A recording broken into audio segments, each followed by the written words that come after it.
দেখিলোঁ যে 200+ মেম্বাৰ বিজেপিত একেলগে জইন কৰিলে তো এইটো কথাৰ পৰা ষ্টাৰ্ট কৰোঁ তো 200 মানুহ একেলগত কেনেকৈ এইটো পচিবল হয় যে একেলগত যে বিজেপিত জইন কৰা তথাপিও কংগ্ৰেছী ৱাৰ্কাৰ মই যেতিয়া এইটো সৰু সিদ্ধান্ত নাছিল মই কংগ্ৰেছ দল এৰি অহা মানে মইতো নিজেও সপোনত ভাবিব পৰা নাছিলোঁ যে মই কংগ্ৰেছ দল এৰি আঁতৰি আহিম কংগ্ৰেছ দলৰ শিপা নহয় মানে গোটেই আত্মাটোৱে মোৰ গোটেই শিপাত সোমাই আছিল আৰু মই সেইটো বানি লৈছিলোঁ যে মই মোৰ দায়িত্বটোৱে হ'ল মোৰ আগৰ পোষ্ট যদি চাইছিলা তেতিয়া গম পাবা যে মই সেইটোৱে কওঁ যে মোক ৰাইজে অপজিশ্যন হিচাপে ডিউটি এটা দিছে বহুতে ডিছকাৰেজো কৰে বহুতে তুচ্ছ তাচ্ছল্যও কৰে বহুতে মানে সাৰ্কাষ্টিকলিও কয় যে কিয়নো এতিয়া এইটো দলত আছা এনেকৈ কয় তথাপিতো মই ফেচ কৰি কওঁ যে হয় মই নিস্বাৰ্থভাৱে মই এটা ডেম'ক্ৰেচিক ৰেচপেক্ট কৰি এজ এ অপজিশ্যন দায়িত্বটো কোনোবাইতো কৰিব লাগিব কিয় কৰি আছিলোঁ কিন্তু মই দেউতাক অপজিশ্যন কৰা দেখি আহিছোঁ নহয় মোৰ দেউতাই সেই সময়ত গুপ্ত হত্যাৰ দিনৰ পৰা লৈ AGPৰ লগত সেই বেয়া দিন চব দেখি আহিলোঁ ন সৰু কালৰ পৰা তো মোৰ এটা সেই যোনটো হিন্দীত শব্দ এটা আছে জুনুন তো সেই জুনুনটো আছিল যে মই 14 চনতহে হাৰিছোঁ কংগ্ৰেছ 16ত হাৰিছে 19ত হ'লেও আহিব 21ত আহিব 26ত আহিব 31ত আহিব 36ত আহিব যেতিয়াই আহিব মই অপজিশ্যন লিডাৰ হিচাপে ৰাইজৰ কাম কৰি যাম পিছত লাগিলে আমি এজন দুজনে যে মানুহে ব্যক্তিয়ে কংগ্ৰেছ কৰিব লাগিলে কৰিম তে সেনেকৈ মই কংগ্ৰেছ কৰি গৈ আছিলোঁ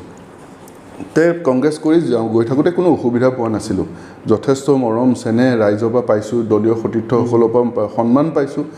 আজি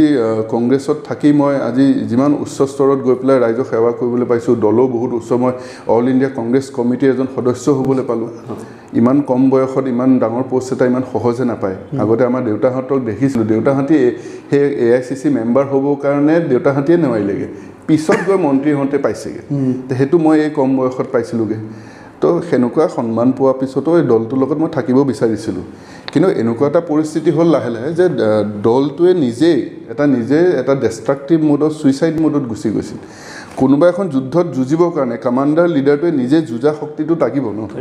আমিতো সৈনিক হয় আমিতো গুলি খাম আমি সদায় আগত থাকোঁ থানাত পুলিচৰ লগত যুঁজোতে আমি যেতিয়া আমি আন্দোলন কৰোঁ সদায় আমি আগত থাকোঁ কৰি গ'লোঁ হয় কিন্তু যেতিয়া আমাৰ লিডাৰজনে আমাক ফ'কাছ হৈ নাথাকে কোন আমাৰ ষ্টেৰিঙত গাড়ীত বহি আছে সেইজনটো জানিব লাগিব এখন গাড়ীত আমি গৈ আছোঁ আমাৰ ষ্টেৰিঙত কোন আছে আমি সেইটো বুজি নাপাওঁ তো সেনেকৈও লাষ্ট এইটো এদিনীয়া কথা নহয় বিগত 4-5 বছৰৰ পৰা সেইটো হৈ আহিছে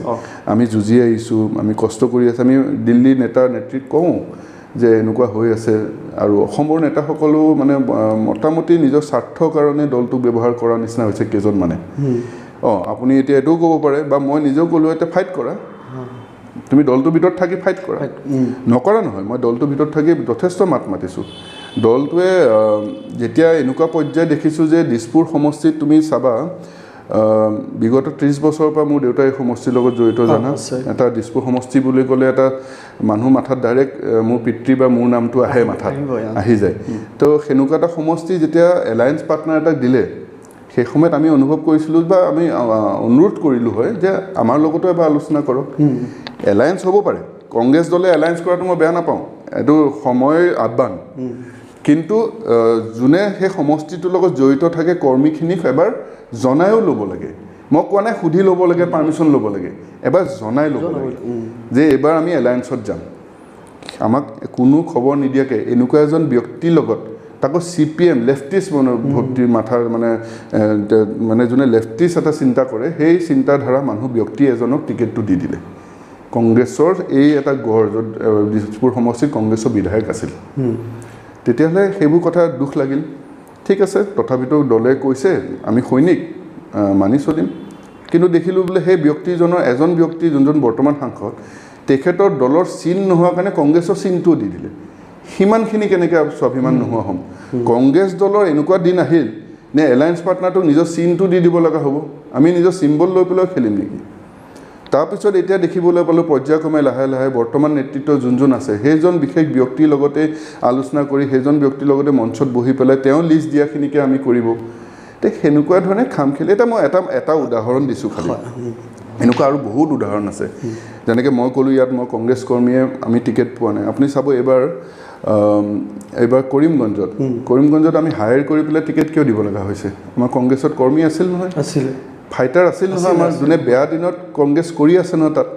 তাততো কংগ্ৰেছ কৰি আছে বৰপেটাত যোনজন আমাৰ বৰ্তমান আমাৰ সাংসদ আছিল তেখেতক কি বেয়া মানুহ আছিল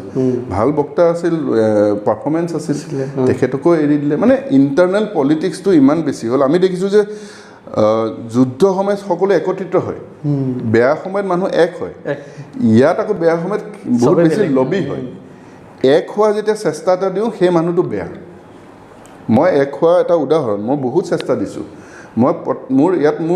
মই এজন এনেকুৱা ব্যক্তি আছিলোঁ যাৰ কোনো লবি নাছিল দেই মই চবৰ ঘৰত যাবলৈ মোৰ এটা হেৰি আছিল মানে দৰ্জা খোলা আছিল মোৰ কাৰণে তো মই এজন দলঙৰ নিচিনাকৈ কাম কৰিছিলোঁ চবেই কমফৰ্টেবল আছিল মোক লৈ তো মই বহুত চেষ্টা কৰিছিলোঁ যে এনেকুৱা এটা পৰিৱেশ হওক তে দলে সেইবোৰ দেখিও মোক যোৱাবাৰ গোটেই অসমত মোক এনেকুৱা দলৰ আমাৰ আগৰ মোৰ দলটো কংগ্ৰেছ দলে নিৰ্বাচন পাতিহে বিষয়ববীয়া লয় কংগ্ৰেছ দল সভাপতি বা অন্যান্য পদ ব্লক লেভেললৈকে বা বুথ লেভেললৈ ইলেকশ্যন হয় তো সেই ইলেকশ্যনটোত চবতকৈ গুৰুত্বপূৰ্ণ হয় কাৰণ দল চলিব সেই দায়িত্বটো মোক দিছিল মই সেইজন ব্যক্তি য'ত দিল্লীয়ে বিশ্বাসত লৈ মোক দলৰ নিৰ্বাচন পাতিবলৈ দায়িত্ব দিছিল আৰু মই প্ৰথমজন ব্যক্তি নহয় মোৰ দেউতাই ইয়াৰ আগত দুবাৰ কৰি থৈছে এই কামটো এই একেটাই কাম তাৰপিছত তৰুণ গগৈ ছাৰ মুখ্যমন্ত্ৰী হৈছিল দেউতাই এই কামটো কৰাৰ পিছত মানে দল মজবুত হৈছিল দল মজবুত হয় নিৰ্বাচন পাতিলে দল মজবুত হয় তাৰপিছত কংগ্ৰেছ 15 বছৰ আহিল নহয় তে সেনেকৈ ময়ো এই দলটো মজবুত কৰাত যথেষ্ট অৰিহণা কৰিছোঁ ৰাজীৱ ভৱনত ভাল ৰুম থকা পিছতো এচি ৰুম থকা পিছতো মই এটা সৰু ৰুম এটা লৈছিলোঁ মোক সতীৰ্থসকলে কয় যে তুমি এইটো ৰুম কিয় লৈছা তোমাৰতো দায়িত্ব বেছি তুমি ডাঙৰ ৰুম লোৱা আমি বহিবলৈ জেগা নাই মই তেতিয়া কওঁ আৰু তেওঁলোকে এইটোও কয় যে এচি এটা কিয় লগাই নাই মোৰ ৰুমত এচি নাই মই লগোৱা নাই